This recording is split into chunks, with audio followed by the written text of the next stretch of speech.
faharoa-roapolo manomboka amin'ny andiny fasivy ka hatramin'ny andiny fefatra ambin'ny folo. Ndao misy vakitsika teo jerentsika hosikiritsika lalina ny fonony Abrahama anao ny arivo satria anao manko taranaki Abrahama araka ny teny fikasana dikan'izay io karazam-pinoana io velona eto aloha ny arivo. Aloha fiafaran'ity fivoriana ity miova ny programa ao anatin'ny sainao le tabatabatra tamin'ny lasinainy vadika fahasahiana fahafa amin'izay normal leo masin'Andriamanitra tsara. Halleluja. Andiny fasivika hatramin'ny fefatra ambin'ny folo amin'ny Genesisy faharoa-roapolo. Ary rehefa tonga teo amin'ny tany izay fanilazan'Andriamanitra tamin'izy dia nanorina alitara teo Abrahama ka nanandahatra amin'ny kitay dia namatotra ny Isaka zanany izy ka nametraka azy teo ambony alitara teo ambonin'ny kitay.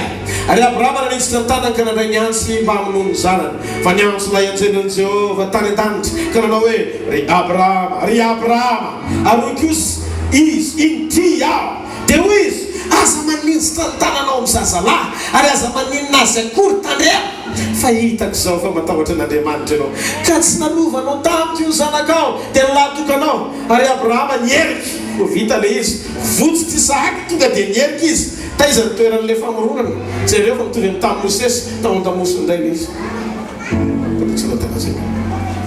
anao tsara vakiko a mihaino tsara atao tsara tanaty avy zao hoe mihaino anao zay pasteur eno tsara le izy nandiny fatelo ambin'ny folo.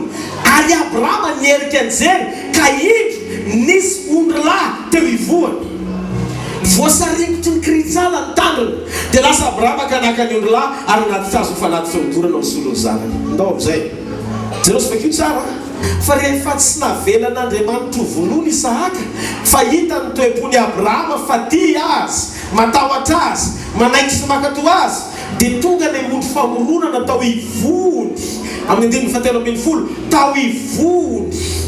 Jereo fa ny famoronana dia maneho ny zavatra misy tany aloha foana ohatrany hoe tao ivoany le famoronana. I Abrahama koa zany nasain'Andriamanitra mitodika jery Genesisy hoe tany aloha Andriamanitra dia miteny hoe misy ondry dia nisy ondry.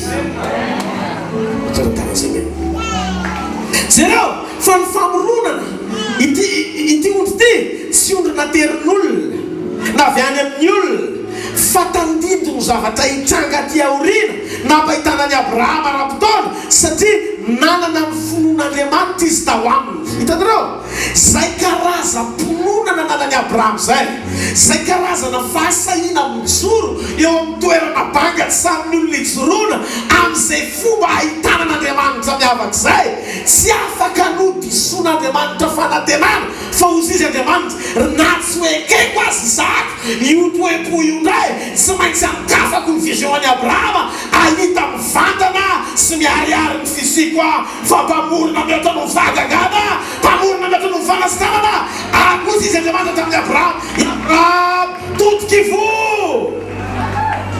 tanao no komando maramina totokivo jery atiko tonga dia totokivo izy ny any an-damosiny tonga dia famoronana io nisy sondry tampoka tao arina tsy natana zay io le jereo i Abrahama teto tsy tonga ray mino azy ka izy izy ty tsy tonga ray mino fahatany fa nahazaka ny Abrahama isedra ny zava-misy ny finoany amin'ny alalan'ny fahafahany mamantatra ny alehiben'Andriamanitra ho mihoatra noho ny zavatra rehetra tao ambony.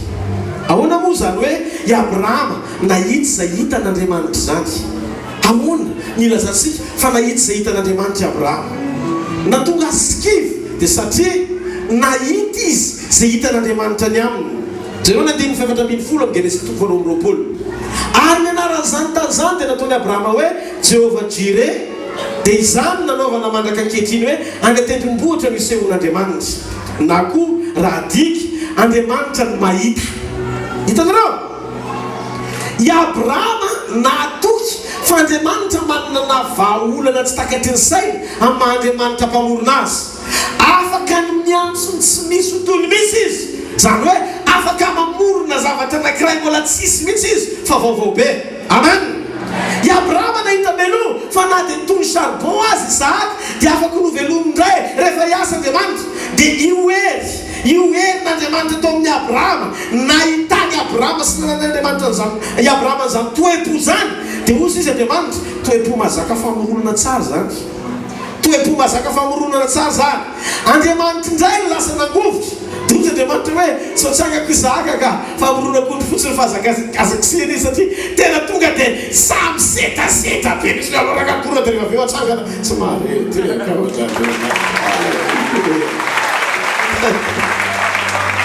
ozy Andriamanitra tamin'ny Abrahama jereo le orinanao.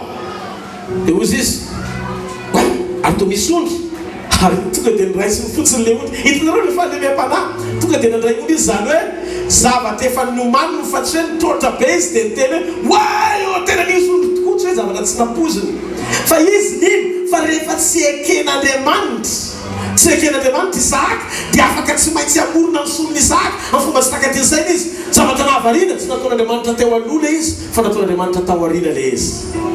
Fantatrao ve ny antony tonga n'Andriamanitra nametraka le izy tao aoriana i Abrahama? Ny antony nametran'Andriamanitra le famoronan'ondry tao aoriana tian'Andriamanitra hitodika Abrahama hijery ny Genesis toko voalohany fa tamin'ny voalohany Andriamanitra namorona ary laza hoe misy ondry dia nisy ondry. Ozy Andriamanitra anio le Abrahama no isehoko aminao fa izaho no Andriamanitra ny Genesis. Halleluja. Amerina lesona kely vetivety mifandraiky amin'izay ao boky Exodus toko fahatelo amby telopolo alohan'ny hidirantsika mivotoatin'ny teny andro any arivo mikasika momba ny lesom-pamoronana sy hozaran'Andriamanitra antsika. Misy lina avy andro any arivo mba tonga saretaranoana ny Exodus toko fahatelo amby telopolo. Halleluja.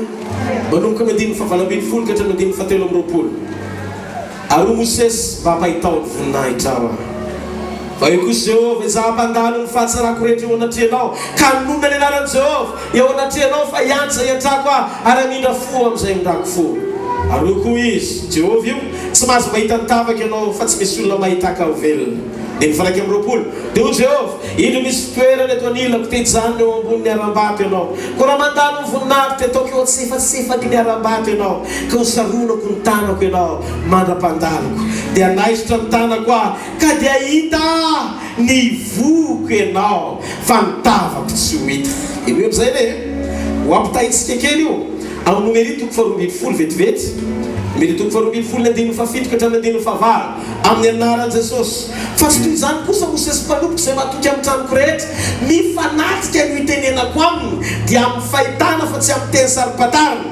Mifanatrika no itenenako aminy dia amin'ny fahitana fa tsy amin'ny teny sarim-patarina ary mijery ny endriky Jehovah izy ka nahoana nareo tsy matahotra ny metsiny amin'ny Mosesy mpanompoka. Eno tsara ay tsy hoe tsy azo jerena ny tavany fa izy mitsy ary miteny hoe mahita ny tavako eny Mosesy atrotsara tana jerena ay tavany tsy hoe tsy azo jerena fa rehefa miteny izy dia manokatra ny tavany fa rehefa amorona izy dia mampiseho ny lamosiny.